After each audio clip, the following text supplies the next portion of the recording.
Jammu Kashmir Bharatiya Janata party के नवनियुक्त किए गए प्रधान सत शर्मा जी इस समय हमारे साथ मौजूद हैं। उनसे बातचीत करने के लिए सत जी, सबसे पहले आपको बहुत बहुत मुबारक हो इस नए पोस्ट के लिए। धन्यवाद। आप दूसरी बार आप प्रधान की पोस्ट पर बैठे हैं। अब एक नया सिलसिला, नई सरकार का गठन हुआ है जम्मू कश्मीर में। भारतीय जनता पार्टी इस बार विपक्ष में है। एक मजबूत विपक्ष का जो है जिम्मेवारी आपके कंधों पे है। क्या प्राथमिकताएं रहेंगी as a Pradhan Bharatiya Janata party, party को मजबूत करने के लिए और जनता के मुद्दों को विधानसभा में उठाने के लिए? सबसे पहले तो मैं आभार प्रकट करना चाहता हूं हमारे राष्ट्रीय अध्यक्ष माननीय जेपी नड्डा जी का, राष्ट्रीय नेतृत्व और पार्टी के सभी प्रमुख नेताओं का, कि जिनके माध्यम से ये पदभार जो है वो मुझे सौंपा गया है। हम सब जानते हैं कि पिछले चुनावों में मुझे कार्यकारी अध्यक्ष के तौर पर नियुक्त किया गया था। चुनावों में पार्टी के कार्यकर्ता होने के नाते हमने कोशिश की थी कि एक अच्छे स्कोर की तरफ जो है हम लोग बढ़ें, और हम लोगों ने इसमें सफलता भी पाई। 25 से 29 सीटें और जम्मू कश्मीर में 26% मत लेकर भारतीय जनता पार्टी जो थी वो सभी पॉलिटिकल दूसरी पार्टियों से सर्वप्रथम रही। विपक्ष के तौर पर हमारे जितने भी एमएलएस 29 थे, एक हमारे बीच में नहीं रहे, देवेंद्र राणा जी। 28 जो एमएलए हैं एक सशक्त विपक्ष की भूमिका में आप लोगों को नजर आएंगे, कंस्ट्रक्टिव भूमिका में वो नजर आएंगे। Bharatiya Janata party with the difference हमेशा से लोगों के दुख तकलीफ, उनके मुद्दों को सुनना, उनको सुलझाना, उनको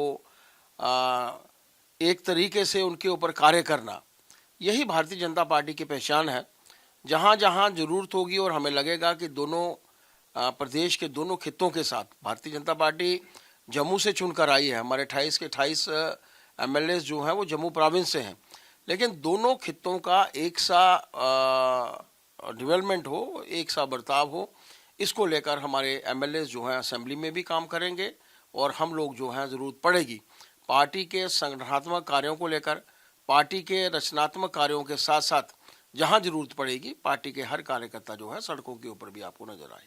जितना बड़ा मैंडेट होता है, जम्मू की जनता ने एक बार फिर आप पर विश्वास जताया है और 29 सीटें भारतीय जनता पार्टी की झोली में डाली हैं, तो एक बहुत बड़ा मैंडेट भारतीय जनता पार्टी को जम्मू खित्ते से मिला। जितना बड़ा मैंडेट उतनी बड़ी जिम्मेवारी भी आपकी बनती है। जम्मू की जनता की ऐसी क्योंकि सरकार इस समय कश्मीर सेंट्रिक पॉलिटिशियंस ही कहीं ना कहीं जम्मू कश्मीर के अंदर बनी है। जम्मू के साथ भेदभाव ना हो, जम्मू के साथ बेइंसाफी ना हो, इसको लेकर क्या कुछ तैयारी भारतीय जनता पार्टी की विधानसभा में भी और सड़कों पर भी? ऐसा है कि इस विषय को लेकर कल विधायक दल की बैठक थी, परसों विधायक दल की बैठक में लीडर ऑफ द पार्टी भी जो है वो चुने गए। विपक्ष के हमारे जो पार्टी की तरफ से नेता थे सुनील शर्मा जी, और कल मैंने सुबह एक बैठक भी ली थी जिसमें मुख्यतः रूप से हमारे सभी विधायक जो थे उपस्थित थे।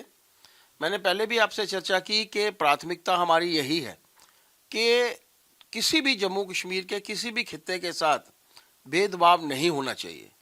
हमारे जितने भी विधायक हैं वो सक्षम हैं। हर विधायक अपने आप में एक पार्टी जो है उसको रिप्रेजेंट करता है, और ऐसे समय में हमारी जो टीम है वो टीम एफर्ट के साथ काम करेगी। भारतीय जनता पार्टी मेरी जो टीम है इसमें वो लोग भी हैं, हमारे विधायक भी हैं, लेकिन बाकी जो कार्यकर्ता जो हैं उनको साथ में लेकर आगे चलना हो। जैसे मैंने कहा, ज़रूरत पड़ी तो हम लोग सड़कों के ऊपर भी आएंगे। यहाँ तक प्रश्न भारतीय जनता पार्टी के कार्यकर्ताओं का है। पार्टी विद द डिफरेंस इसलिए मैं कहता हूँ कि हमारे लिए देश सर्वप्रथम है, उसके बाद मेरी पार्टी, और उसके बाद मैं अपने आप को खड़ा पाता हूँ। मेरे देश का भला होना चाहिए, मेरे समाज का भला होना चाहिए, उसके बाद मेरी पार्टी, और उसके बाद मैं, यानी अंतिम व्यक्ति मैं हूँ जो अपने हित के बारे में सोचता है। वो ये सिर्फ मैं नहीं, पार्टी का हर कार्यकर्ता, हर नेता जो है इसी बात को लेकर जो है वो कार्य करता है। जम्मू कश्मीर भारतीय जनता पार्टी या केंद्रीय सरकार की बात करें, केंद्रीय जो भारतीय जनता पार्टी है उसकी एक बहुत बड़ा पुरानी मांग थी धारा 370 को लेकर, जिसे जम्मू कश्मीर से हटाया भी गया। लेकिन अब जो नई सरकार आई है वो कहीं ना कहीं एक बार फिर उस विवाद को आगे बढ़ाने की कोशिश कर रही है। पहले ही दिन हमने देखा जिस तरीके से विधानसभा के अंदर धारा 370 को लेकर पीडीपी की तरफ से बिल पेश करने की कोशिश की गई। अब इसको किस तरीके से टैकल किया जाएगा भारतीय जनता पार्टी की तरफ से? 370 को लेकर, 35A को लेकर शायद आपके ध्यान में होगा किसी एक नेता ने कहा था, आपके भी ध्यान में होगा, किसने कहा था कि 370 के साथ छेड़छाड़ नहीं होनी चाहिए। छेड़छाड़ हुई तो तिरंगे को कंधा देने वाला कोई नहीं होगा। लेकिन आज हर घर के ऊपर तिरंगा फहरा रहा है और 370 आज इतिहास के पन्नों में दर्ज हो चुका है, इतिहास के पन्नों में गुम हो चुका है।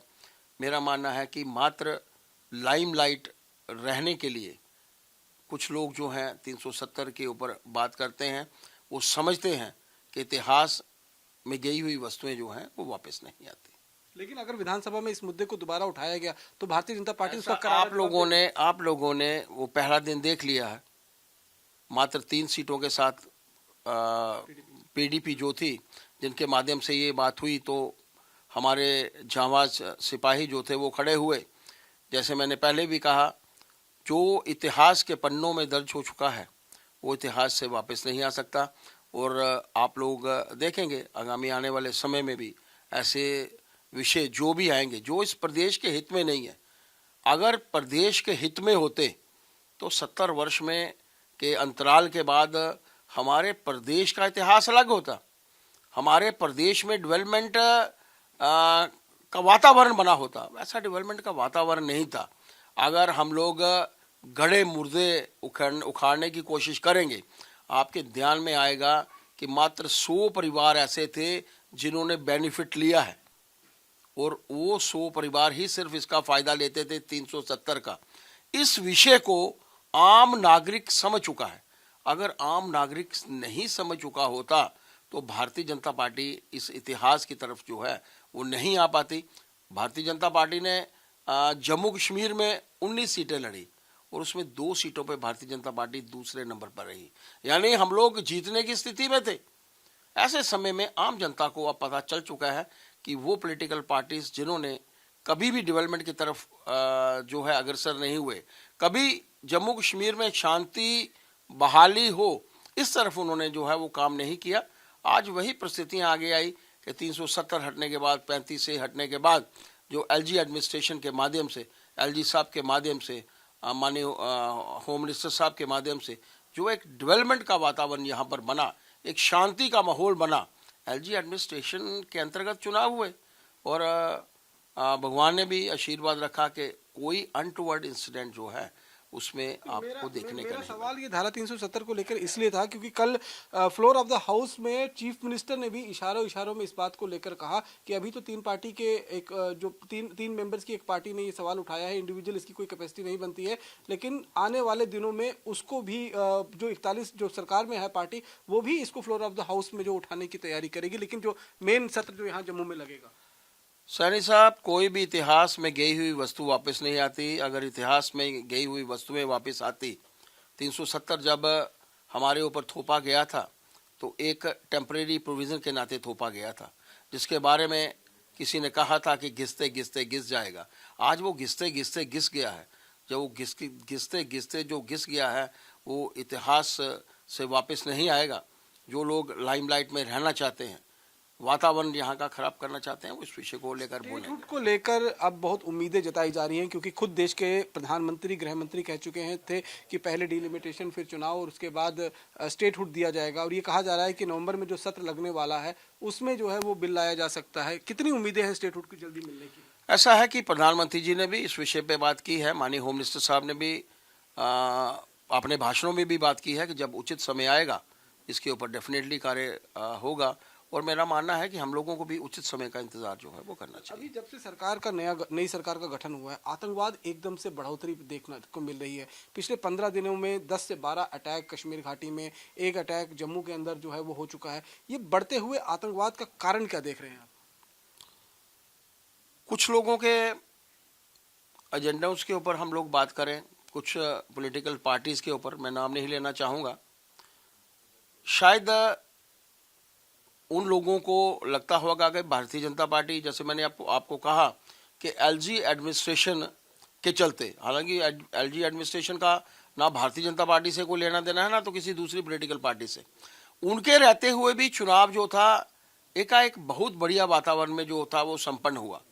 ऐसे समय में शायद आतंकवादियों को लगता होगा, लेकिन आज की परिस्थितियां हो सकता है कुछ खराबी करने में वो सफल भी रहे हों, लेकिन देश के प्रधानमंत्री जी ने भी कहा है, होम मिनिस्टर साहब ने भी कहा है कि ये लोग बर्दाश्त नहीं होंगे और इनके ऊपर जल्द से जल्द जो है वो काबू पा लिया ऐसे जाएगा। में फारूक अब्दुल्ला का जब ये बयान सामने आता है कि आतंकवादियों को मारना नहीं चाहिए, उनको पकड़कर पूछताछ करना चाहिए, क्योंकि उन्हें इस बात का शक है कि एजेंसीज के माध्यम से यहाँ पर उमर की सरकार को डिस्टेबलाइज करने की कोशिश की जा रही है। ऐसा है कि ये एजेंसीज का विषय है।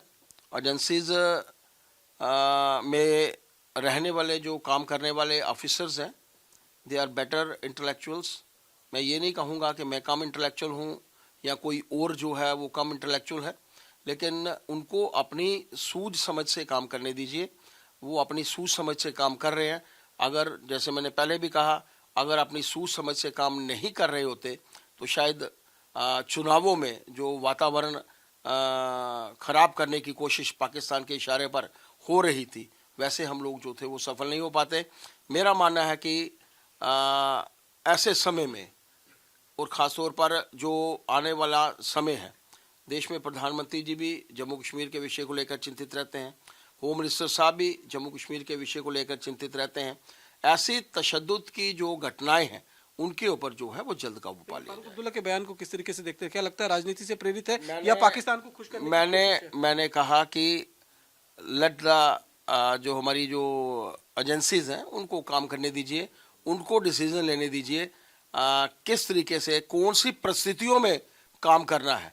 जब एजेंसीज हमें डायरेक्शंस नहीं दे सकती, हम अपनी पॉलिटिकल पार्टी चलाते हैं, how we can direct agencies. Agencies में काम करने वाले लोग समझदार लोग हैं, उनको पता है कौन सी परिस्थितियों में काम करना है। आखिरी धन्यवाद। सवाल आपसे जस्ट पूछूंगा कि आज लेफ्टिनेंट गवर्नर मनोज सिन्हा साहब का एक बयान सामने आया है जिसमें उन्होंने कहा है कि आतंकवाद को बिल्कुल बर्दाश्त नहीं किया जाएगा और अगर कोई भी आतंकवादी को शेल्टर देता है तो उसके घर को जो है वो जमींदोज कर दिया जाएगा। एक सख्त संकेत जो है, संदेश जो है वो लेफ्टिनेंट गवर्नर मनोज सिन्हा जी की तरफ से दिया गया है। मनोज माननीय एलजी साहब ने, मनोज सिन्हा जी ने इस विषय को बड़ी गंभीरता से पहले भी लिया है और लेते रहे हैं जब से वो यहाँ पर काम कर रहे हैं। मैंने कहा है कि शायद एलजी एडमिनिस्ट्रेशन के चलते ही डेवलपमेंट के कार्यों में बढ़ोतरी हुई है। एलजी एडमिनिस्ट्रेशन के चलते ही यहाँ का वातावरण में शांति का माहौल बना है। ऐसे समय में उनको लगता है कि जब ऐसे लोग जो अपना काम कर रहे होते हैं उनके ऊपर गोली चलाई जाती है, उनको शहीद किया जाता है, वो ये एक चिंता का विषय है। आप सैनिकों के साथ ललकार कर लड़िए, लेकिन आप एक मजदूर जो है वो काम कर रहा है, एक मजदूर अपना खाना खा रहा है, एक डॉक्टर अपना कार्य कर रहा है, irrespective of the caste and creed religion, और उसको सिर्फ इसलिए गोली मार दी जाती है कि वो बाहर से आकर यहाँ पर काम कर रहा है।